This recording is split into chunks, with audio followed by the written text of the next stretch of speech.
in towards his town center here to provide a nice choke point towards his town center, which means he's going to be able to keep this wood nice and safe, which is very, very important in the early stages of the game. Obviously, you need wood to be able to get farms and buildings and all those sorts of things up as well. His main gold is a little bit out to the front of his base, and it's not terrible because the distance between the gold and the town center isn't that far. So if he does start to get pressured off of this, he can haul his little butt back to the town center and he should be fine. But still, I mean, a main front gold is not really what you want to have if you can get away with it. His berries as well are a little bit forward, but again, there's not too much of an issue there, seeing as though he can get pretty much straight back to the town center nice and easily as well. His boars are in nice positions. His stone, which is really important as the Mayans, as I was mentioning before, and a little bit of a precarious position out here, as well as one of his extra golds. And both of his stones actually are quite forward, and this is going to be kind of a pain in the neck for him, because if he can't manage to secure these stones, and Melkor can, and Melkor starts getting out plumed archers, it's going to be quite difficult for him to be able to compete with just crossbows in the Castle Age. But we'll have to wait and see how it plays out. I mean, he can easily put a town center here as well and secure one of his stones, and another town center out here as well to secure gold, wood, and stone. So that could be what we expect to see from him there. Zooming down to the other end of the map, I didn't like Melkor's map, to be honest with you. At first glance, I mean, he does have a nice backwood here, as you can see, and he sent 4 over to wood as well, which sort of indicates to me that he will probably be going for a drush. But he's at the bottom of a hill, he's in a basin the whole way around, and that's going to make it really, really hard for him to try and defend if any pressure does come in from Melkor. Any archers, towers, militia, just anything attacking downhill, he's going to get a nice attack bonus pushing down into Melkor's base, and it's just going to make it that little bit harder for Melkor to be able to try and push back against that. But at the same time, that means that we might see, I don't know, maybe some aggression. This villager here could be going forward to build a barracks to create the drush that we're expecting to see from these two civilizations. And we'll just have to wait and see if this is going to be the barracks. And there we go, barracks popping up on the left here, starting to create a little bit of a wall off across the front of his base, which is definitely what he needs to be doing on account of the fact that he does have these hills, as we mentioned. And trying to get a little bit of map control and map presence up the top of the hills is definitely important if you're playing with a map that is sort of open at the front as well as on a hill. And the other thing to mention, all of his golds, his main, secondary, and tertiary gold, all out on the front of his base, and that's going to be really, really nasty for him as well, because just the same as we were saying for Fire out here, who incidentally has a barracks popping up now as well. If he does get pushed off these golds, that's going to be really difficult for him to try and defend anything and try and push back against them. What have we got going on out here? Melkor's keeping his Eagle Scout buzzing around really, really well. Okay. He's just being cheeky. He's just trying to delay this house coming up here for Fire. And this is not a fight that Fire wants to be taking. The downhill attack bonus from the Eagle Warrior is just going to push this villager away. And Fire was just trying to get a little bit of map presence, a bit of control out on the front of his base here. Maybe looking to get a wall up across this area here. But Melkor's Eagle Warrior is cutting that out. Do you know that I will blame you? Maybe it's a Brazilian thing, what with fee age and all that everyone has to, all the Brazilians have to lame each other. But a nice little bit of friendly banter in the chat. Random host type. I know that Sir Lawrence just hosted, but I'm not sure who the other gentleman was. But thank you very much for the hosts and what have you. But we can see the 3 militia now out for Fire, and where are the militia for? Oh, there they are there. Okay, and the militia for Melkor just playing nice and defensive, playing safe at home. Maybe not looking to go out and take map control and take the fight to Fire. Instead, just going to play nice and safe on account of the fact that his map, in terms of the gold, is really, really bad. But we can see that Fire moving out with his militia and his Eagle Warrior now as well. And it's going to be interesting to see who does come out on top in this drush. It's just going to come down to micro and come down to positioning. And of course, with these villages here as well for Melkor, he could bring them into the fight to push this drush away if he does decide to do that. Melkor clicking up to the feudal age now though, and 27 villages, so 31 population. It looks like his economy is starting to be set up nicely for a fast castle. He's pushed in some deer. We saw that at the beginning of the game as well. And here we go. This is really bad for Melkor. He's managed to find where the Drush from Fire is, but yeah, he's taken quite a few hits on this Eagle Warrior, and Fire, just like that, has got the upper hand. Take the Fire to Fire. Yeah, exactly. But just like that, Fire even, has got the upper hand in this Drush. And back at home, we don't see any walls coming up. So it doesn't look like the Drushfast Castle would be coming in for either player here. Their food count is a little bit low, but, you know, Melkor did push in the deer, and he's still collecting some now as Fire starts to move in on the gold of Melkor. But here we go, a little bit of an engagement here. No patrol coming in for Melkor, but yeah, they're, like we said before, bringing in some villagers into the fight, and he's going to be able to push this, he should be able to take this fight now quite convincingly. But has he lost a villager? No, Melkor's still not lost a villager. He will come out on top in the Drush fight though, but he has lost his Eagle Warrior, so any scouting information that he was hoping to get as to what Fire is doing is no longer going to be happening. That's good, Sir Lawrence, I'm very glad. But yeah, so Melkor coming out on top in the Drush. Both players up to the castle age, the feudal age even, and looks like I was wrong. Looks like their economies are going to be set up quite nicely for a Drushfast castle. Some walls coming up for Melkor on the left-hand side. No walling coming up for Fire though, and this is quite interesting and quite ballsy as well, because if any archers did come in the feudal age from any archers coming in from the feudal age from Melkor, this could be really, really detrimental to Melkor, and this is really nice from Fire as well. Using this militia and his leftover Eagle Scout to deny this archery range, and in these sort of high-level games, every second matters. So delaying this archery range here is really, really nice from Fire. It might give him that little bit of an edge. The blacksmith coming up as well now for Melkor, but every little bit matters in these expert games. Blacksmith coming up for Fire as well, and it looks like the Drushfast Castle is going to be coming up from both players. And I suppose if they're both doing the same thing, it doesn't really matter if neither of them are walled.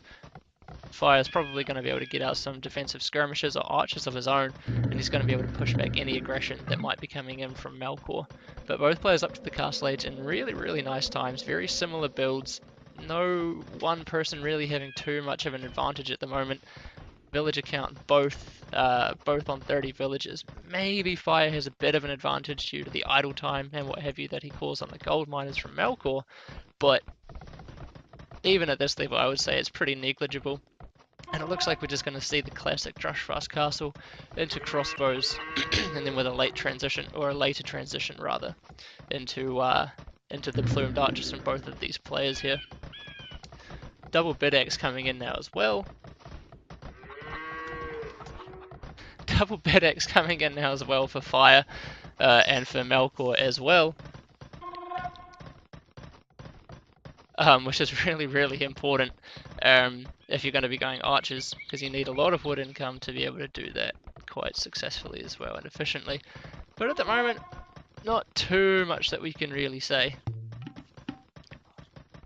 It's just going to be waiting and waiting and waiting and seeing, maybe speculating where both players are going to be putting their extra town centres when they have the wood and resources to do so. I would imagine, I would have said maybe a town centre out here for Fire, but it doesn't look like he's going to be wanting to do that, considering he is getting some walls up across the left hand side of his base here, and he's keeping his Eagle Scout nice and active as well, so you can see that Melkor is up on 2 archery ranges. He's got a blacksmith up as well, and now he knows that Melkor is up to the castle age. He's got some archers out with fletching of his own. Fletching only now coming in for Melkor as well, so in that respect, the technology advantage slightly in favor there for Fire, with the crossbowman upgrade coming in now as well. Let's see what Fire is doing. Alright, so he's just continuing his walls at the back of his base and putting up an extra town centre here as well. So he's going to secure this gold and the wood and keep that nice and safe. But a bit of a skirmish coming in here. Both players on even upgrades, even military in terms of the crossbows here. And the militia going down for Melkor. This is really, really nice hill for Fire to cling to as well. And it looks like Melkor is not going to want to take this engagement. He's going to go back, and he's getting Bodkin error. Maybe once Bodkin error kicks in, he'll decide to engage this as well. But we can see the walls also continually coming up for both players, and a tower coming up on the main gold here for Melkor. Now that's a really, really good move because it keeps his gold nice and safe. But the problem is he now can't put up any extra town centers unless he mines some gold. And Bodkin error has been done for not for Fire, but he has got this hill, and he's getting reinforcements coming from a lot closer in terms of his archery range position and placement compared to Melkor as well.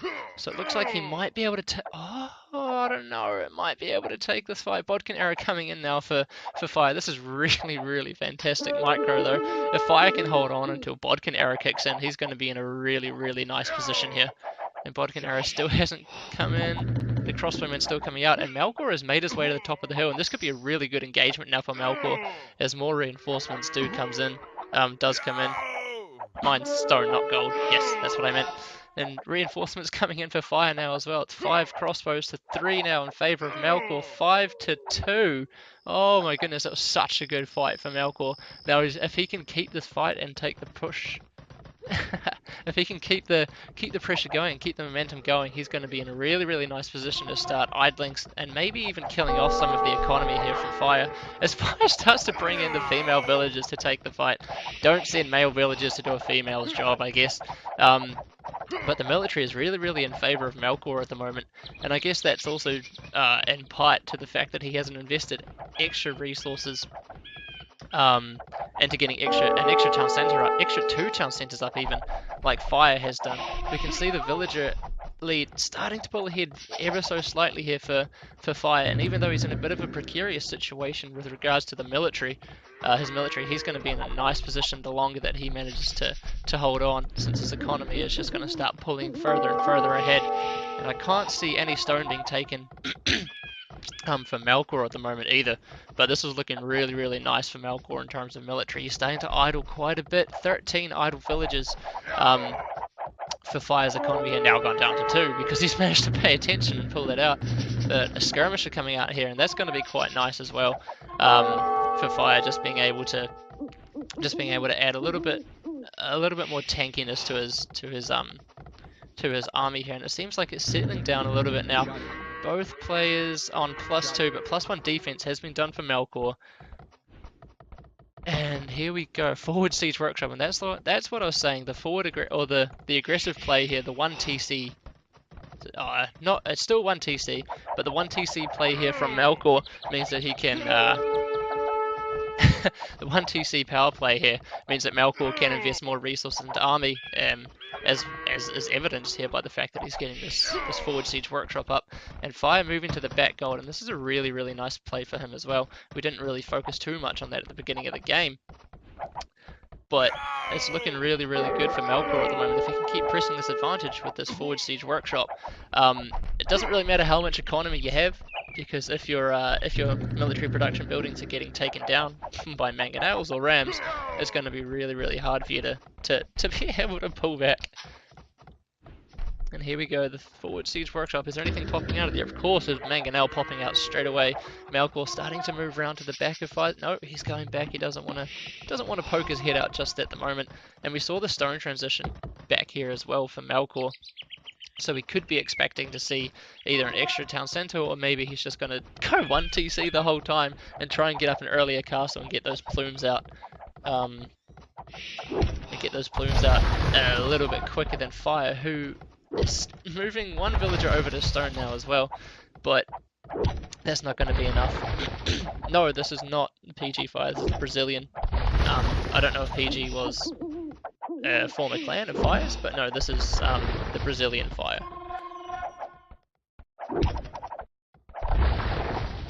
Anyway, as I was saying, back to it, we have another mangonel coming out here for Melkor, and this forward aggression is really, really nice.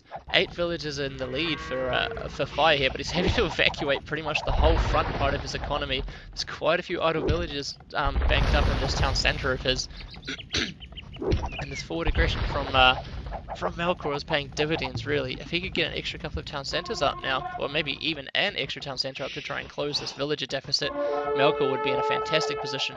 And he's just a few cheeky crossbows over here, making Fire vacate that whole wood line completely and utterly.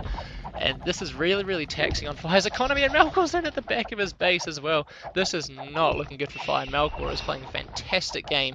He's keeping a few cheeky crossbows here to keep, well, was keeping Fire off this main wood line here. He's moved his crossbows around here to deny that stone income, and now, oh, Mangonel 1 for none. That was a really nice shot from Fire. If he can get a few more good shots before Melkor notices, one archery range down. But here we go. Is it going to be a 1-for-1 trade, or are we going to see a bit of a Mangonel tango, a mango tango? No, both players just going back, and Melkor decided to go and clean up these 3 pesky little crossbows over here to the western side of his base, and just like that, those 3 pesky crossbows toward the west of his base have been cleaned up. But more mangonels coming out now as well. More mangonels coming out now for Melkor, and what Fire needs to do is he needs to also continually pump out those mangonels, because unless you have really good micro, where you just get quite lucky, it's quite difficult to be able to hold off your opponent if you're not at least evenly matched in terms of mangonel numbers. And another Mango Tango coming in, and it looks like nice attack ground there from Melkor, but no luck. Mango Tango, very good. Yeah, nice attack ground there from Melkor, but oh, Fire, lovely, lovely micro. And at the moment, Fire has, I believe, lost neither or no mangonels, and he's managed to take down 2 of Melkor's mangonels and also pick up a handful of crossbows here and there. Nice mangonel micro again. Still no mangonels having gone down for Fire. This is absolutely insane. Micro repairing villager coming in, and no, another mangonel coming out for Fire. Another one coming out for Melkor. How the hell do these guys focus on absolutely everything at the same time? There's still an 8 villager deficit as well for Melkor, but it's 3 mangonels to 2, and Fire still not having lost 1 mangonel, finally losing a mangonel, but also Fire losing both of his archery ranges, and a nice pick there from him as well. This is fantastic.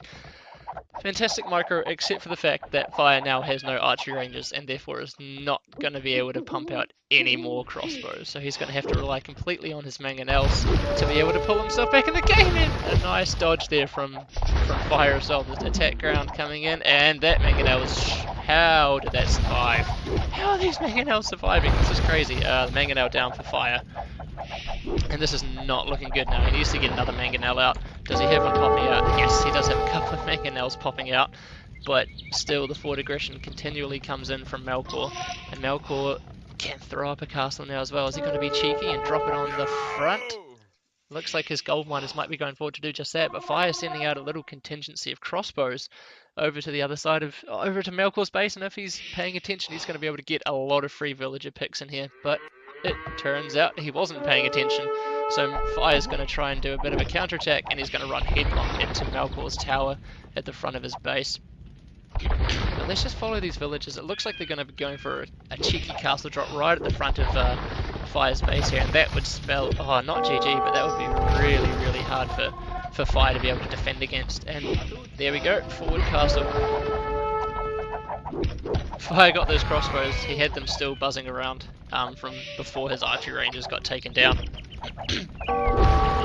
So the forward castle, and let's see if it's going to be denied. A couple of mangonels here from Fire attempting to deny it. And a little bit of, just being a bit of a nuisance here at the back of Melkor's base as well. He's going to be able to find a few villager kills, but not too many. Melkor does have an extra town centre up at the back of his base, securing this wood, but 1 villager going down. How many villagers is he going to be able to pick off? That's a huge villager deficit now, though. That's fantastic. 16 villagers. I think it's 16. Yeah, you should never try and do math on stream, but it looks like 16 villagers in the lead for Fire. And if he can... Oh, he's denied the castle as well, so it looks like he might be in a really good position to start stabilising and pull this back, especially with these crossbows buzzing around the back of Melkor's base, getting Another villager that looks like the fourth villager even for fire at the back of Melkor's base here, and he's still buzzing around, just being a nuisance, really. To be honest with you, just being a nuisance. And fire looking, no, he isn't getting a castle up yet, but he has moved quite heavily over onto stone, sensing that. Wow, sensing that he was in a good position as well to be able to start pushing his economy lead, and fire has played that really, really well. That was fantastic from Fire. The forward aggression from Melkor. I thought he might have been able to do it when he missed out, or when he punctured through this sort of non-existent hole, I guess you could say, and took down those those archery ranges. But that was just fantastic. The small contingency of crossbows as well maybe put the nail in the coffin, or maybe it was the fact that the villager deficit here from Melkor was 18. That was just really, really well played from Fire, and I guess I guess he's not I guess he's not a 2K player for nothing. But that was a really, really nice game. I'm a little bit upset that we didn't get to see the plumed archers, because they're a fantastic unit. They're just really, really cool to look at, but that's okay. All right, so yeah, that was the first game. So we'll come out of that now, real quick, and I'll switch the scene. Actually, we'll have a look at the achievements. Have a quick look at the achievements. So military stats, a KD, a really, really nice KD here for Fire. Obviously, he's killed more than he's lost, otherwise it wouldn't have been a very nice KD. The wood and gold, which is all you really needed when you were going for mangonels and archers, both in favor here. Both in favor here for Fire. Yeah, well played, really, really well played from. Nope, that is not the right scene. Really, really well played there from Fire. So let me just quickly update the score. I believe that's 1 to Fire. Fantastic. Poor. Not a bad game. Not a bad game at all. Alright, I'm just going to grab a quick drink, and then I will be right back, guys.